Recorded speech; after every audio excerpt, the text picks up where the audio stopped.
7.2 inch IPS LCD panel, যেখানে 90 hertz high refresh rate রয়েছে এবং 690 নিটস ব্রাইটনেস রয়েছে এখানে।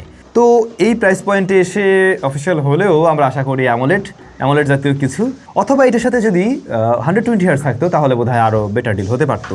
তো এইটার যে আইপিএসটা, এটা খারাপ না, এটা মোটামুটি ভালোই।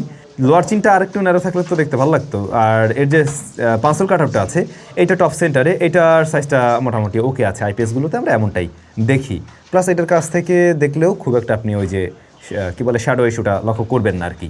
ব্রাইটনেস একটু কম মনে হয়েছে, ইনডোরের জন্য পারফেক্ট, বাট আউটডোরে ডিরেক্ট সানলাইটে আপনার কাছে মনে হবে আরেকটু ব্রাইট হলে ভালো হতো। বিশেষ করে যখন কিনা আপনি এই ফোনটা দিয়ে ছবি তুলতে যাবেন, তখন গিয়ে আপনার মনে হবে এটা একটু স্ট্রাগল করছে। টাচ রেসপন্স ভালো, 90 হার্জটা দেখলাম ঠিকভাবে পুশ করছে। এমনকি আমরা ইউএফও টেস্ট দিয়ে দেখছিলাম, সেখানেও দেখলাম এটা ঠিকভাবে পুশ করছে আর কি। আর এই ডিসপ্লেটাকে প্রোটেকশন করছে আর্মর শেল গ্লাস। এইটা শক্তপোক্ত কতটুকু আসলে আমি শিওর না, তবে যত্নশীল